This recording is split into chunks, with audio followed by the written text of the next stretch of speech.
Sir అంటే ఇప్పుడు diabetic patients ఉంటారు, లేదనంటే కొంచెం హార్ట్ ప్రాబ్లమ్స్ ఉన్న వాళ్ళు ఉంటారు. సో వాళ్ళు కూడా అంటే వీటికి ఈ సర్జరీ బేరియాట్రిక్ సర్జరీ చేసుకోవడానికి అర్హులేనా సార్? ఇంకా ఎక్కువ అర్హులు. ఇంకా ఎక్కువ. ఓకే. డయాబెటీస్ వాళ్ళకి ముఖ్యంగా వాళ్ళకి చేసేది మంచిది. ఎందుకంటే వాళ్ళకి డయాబెటీస్ పోతుంది కదా నెక్స్ట్ డేకే, ఆపరేషన్ చేసిన నెక్స్ట్ డే. ఎందుకంటే ఇవన్నీ హార్మోనల్ చేంజెస్ వస్తాయి. అంటే గుడ్ హార్మోన్స్ అంటే ఇన్సులిన్ సెన్సిటైజింగ్ హార్మోన్ అంటారు. ఇన్సులిన్లు బాగా పనిచేసేట్టుగా దాన్ని మామూలుగా వీళ్ళకి డయాబెటీస్ వాళ్ళకి ఇన్సులిన్ రెసిస్టెన్స్ ఉంటుంది. అంటే ఇన్సులిన్ ఇచ్చినా కూడా పనిచేయదు. అంటే మామూలుగా ఇంత ఇన్సులిన్తో పనిచేసి ఇంత ఇన్సులిన్ ఇవ్వాలి ఇప్పుడు. కానీ ఆపరేషన్ చేసినాక ఇంత ఇన్సులిన్ బదులు ఇంత ఇన్సులిన్ చాలు. కాబట్టి ఇన్సులిన్ సెన్సిటివిటీ రెసిస్టెన్స్ పోతుంది. కాబట్టి వాళ్ళకి డయాబెటీస్ నార్మల్ అయిపోతుంది. కొందరికి టేక్స్ ఫ్యూ మంత్స్.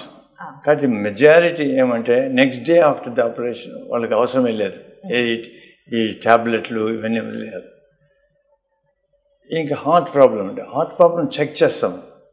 వాళ్ళకి కూడా ఏమవుతుందంటే బీపీ నార్మల్ అయిపోతుంది కదా సర్జరీ తర్వాత 6 months, అది మేలు. కొందరు ఈవెన్ లివర్ ట్రాన్స్ప్లాంట్ కానీ హార్ట్ ట్రాన్స్ప్లాంట్ కూడా వెయిట్ చేసే వాళ్ళకి కూడా మేము చేసినాం ఈ సర్జరీలో. ఎందుకంటే వాళ్ళు ఫిట్ చేసేదానికి, అంటే వాళ్ళు ఇంకా బాగా అవుతారు, వాళ్ళ యొక్క హార్ట్ ట్రాన్స్ప్లాంట్ చేసేదానికి మేలు అవుతుందని మేము ముందు చేస్తున్నాం. అంటే ఇంకేం సేఫే కానీ కదా. కాబట్టి ఇది సేఫ్ ఆపరేషన్. వాళ్ళకు కూడా వాళ్ళ యొక్క హార్ట్ కూడా ఇంప్రూవ్ అవుతుంది. అదే కాకుండా హార్ట్ ఇంప్రూవ్ అవుతుంది. లివర్, ఫ్యాటీ లివర్ అంటారు. ఫ్యాటీ లివర్ నుంచి ఎన్నో రకాలు ఉన్నాయి దాంట్లో, సిరోసిస్ వరకు అవన్నీ మామూలు అయిపోతాయి, రివర్స్ చేసేస్తుంది. ఆస్మా ఉంటుంది. ఆస్మా ఉండేవాళ్ళు కూడా వాళ్ళకు ఆస్మాకు స్టీరాయిడ్స్ వాడేవాళ్ళు ఇప్పుడు స్టీరాయిడ్స్ వాడరు, అంతా నిలిపేసేసాం సార్ అంటారు.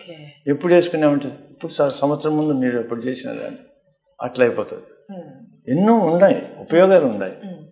కానీ ఉపయోగాలని చెప్పకుండా వాటిలో అనర్థాలు కూడా చెప్తా కాంప్లికేషన్స్ కంటే ఎక్కువ ఉపయోగాలు ఎక్కువ ఉన్నాయి. రెండు తెలియాలి అందరికీ. కానీ ఈ కాంప్లికేషన్స్ అవి తగ్గిపోయినాయి ఇప్పుడు. ఎందుకంటే ఎక్స్పర్టీస్ ఎక్కువ అయిపోయి అందులో ఇప్పుడు కెమెరా సిస్టమ్స్ మంచిగా అయిపోయినాయి. 4K అంటారు ఇప్పుడు కెమెరా సిస్టమ్స్. తర్వాత 3D వచ్చేసింది, రోబోటిక్స్ వచ్చింది. ఏది చేసినా చేసేవాడికి బాగా టెక్నిక్ ఉండాలి. అంతే, అన్నీ చేసినా ఒకటే, ఓపెన్గా చేయకుండా ఏది చేసినా మంచిదే.